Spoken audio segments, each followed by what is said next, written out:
धृतराष्ट्र ने कहा, हे संजय, धर्म भूमि कुरुक्षेत्र में युद्ध की इच्छा से एकत्र हुए मेरे तथा पांडु के पुत्रों ने क्या किया? भगवद गीता एक बहुपठित आस्तिक विज्ञान है जो गीता महात्म्य में सार रूप में दिया हुआ है। इसमें यह उल्लेख है कि मनुष्य को चाहिए कि वह श्री कृष्ण के भक्त की सहायता से समीक्षण करते हुए भगवद गीता का अध्ययन करे और स्वार्थ प्रेरित व्याख्याओं के बिना उसे समझने का प्रयास करे। अर्जुन ने जिस प्रकार से साक्षात भगवान कृष्ण से गीता सुनी और उसका उपदेश ग्रहण किया, इस प्रकार की स्पष्ट अनुभूति का उदाहरण भगवद गीता में ही है। यदि उसी गुरु परंपरा से निजी स्वार्थ से प्रेरित हुए बिना किसी को भगवद गीता समझने का सौभाग्य प्राप्त हो, तो वह समस्त वैदिक ज्ञान तथा विश्व के समस्त शास्त्रों के अध्ययन को पीछे छोड़ देता है।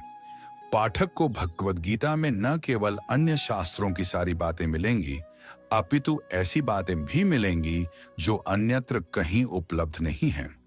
यही गीता का विशिष्ट मानदंड है। स्वयं भगवान श्री कृष्ण द्वारा साक्षात उच्चरित होने के कारण यह पूर्ण आस्तिक विज्ञान है। महाभारत में वर्णित धृतराष्ट्र तथा संजय की वार्ताएं इस महान दर्शन के मूल सिद्धांत का कार्य करती हैं। माना जाता है कि इस दर्शन की प्रस्तुति कुरुक्षेत्र के युद्ध स्थल में हुई, जो वैदिक युग से पवित्र तीर्थ स्थल रहा है। इसका प्रवचन भगवान द्वारा मानव जाति के पथ प्रदर्शन हेतु तब किया गया जब वे इस लोक में स्वयं उपस्थित थे। धर्म क्षेत्र शब्द सार्थक है क्योंकि कुरुक्षेत्र के युद्ध स्थल में अर्जुन के पक्ष में श्री भगवान स्वयं उपस्थित थे। कौरवों का पिता धृतराष्ट्र अपने पुत्रों की विजय की संभावना के विषय में अत्यधिक संदिग्ध था। अतः इसी संदेह के कारण उसने अपने सचिव से पूछा। उन्होंने क्या किया? वह आश्वस्त था कि उसके पुत्र तथा उसके छोटे भाई पांडु के पुत्र कुरुक्षेत्र की युद्ध भूमि में निर्णयात्मक संग्राम के लिए एकत्र हुए हैं। फिर भी उसकी जिज्ञासा सार्थक है। वह नहीं चाहता था कि भाइयों में कोई समझौता हो, अतः वह युद्ध भूमि में अपने पुत्रों की नियति, भाग्य, भावी के विषय में आश्वस्त होना चाह रहा था। चूंकि इस युद्ध को कुरुक्षेत्र में लड़ा जाना था, जिसका उल्लेख वेदों में स्वर्ग के निवासियों के लिए भी तीर्थ स्थल के रूप में हुआ है, अतः धृतराष्ट्र अत्यंत भयभीत था कि इस पवित्र स्थल का युद्ध के परिणाम पर न जाने कैसा प्रभाव पड़े। उसे भली भांति ज्ञात था कि इसका प्रभाव अर्जुन तथा पांडु के अन्य पुत्रों पर अत्यंत अनुकूल पड़ेगा, क्योंकि स्वभाव से वे सभी पुण्यात्मा थे। संजय श्री व्यास का शिष्य था, अतः उनकी कृपा से संजय धृतराष्ट्र के कक्ष में बैठे बैठे कुरुक्षेत्र के युद्ध स्थल का दर्शन कर सकता था। इसीलिए धृतराष्ट्र ने उससे युद्ध स्थल की स्थिति के विषय में पूछा। पांडव तथा धृतराष्ट्र के पुत्र दोनों ही एक वंश से संबंधित हैं, किंतु यहाँ पर धृतराष्ट्र के वाक्य से उसके मनोभाव प्रकट होते हैं।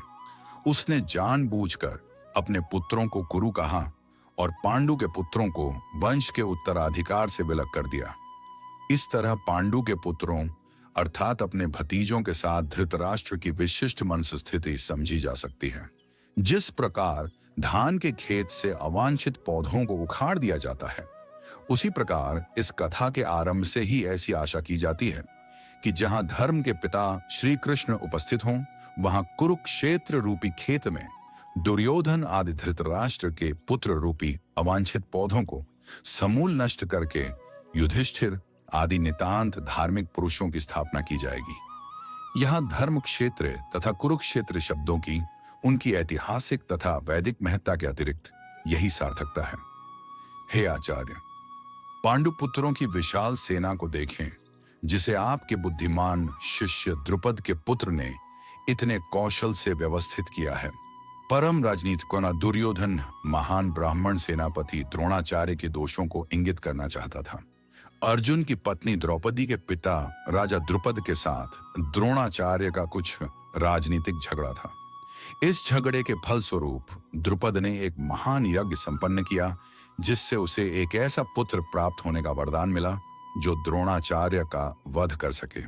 द्रोणाचार्य इसे भली भांति जानता था, किंतु जब द्रुपद का पुत्र धृष्टद्युम्न युद्ध शिक्षा के लिए उसको सौंपा गया, तो द्रोणाचार्य को उसे अपने सारे सैनिक रहस्य प्रदान करने में कोई झिझक नहीं हुई।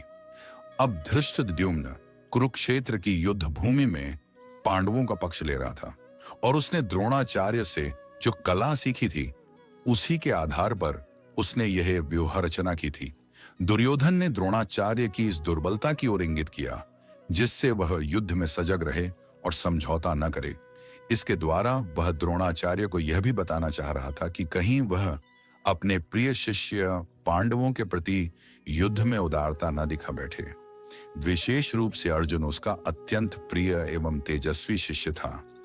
दुर्योधन ने यह भी चेतावनी दी कि युद्ध में इस प्रकार की उदारता से हार हो सकती है।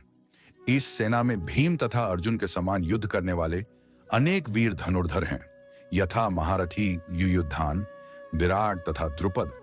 यद्यपि युद्ध कला में द्रोणाचार्य की महान शक्ति के समक्ष धृष्टद्युम्न महत्वपूर्ण बाधक नहीं था, किंतु ऐसे अनेक योद्धा थे जिनसे भय था।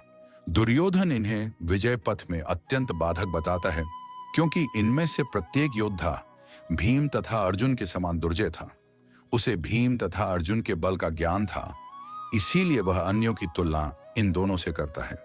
इनके साथ ही धृष्ट केतु, चेकितान, काशीराज, पुरुजित, कुंती भोज तथा शैब्य जैसे महान शक्तिशाली योद्धा भी हैं। प्रिय साथियों, इस श्लोक में इतना ही मिलते हैं। अगले श्लोक में जय श्री कृष्णा।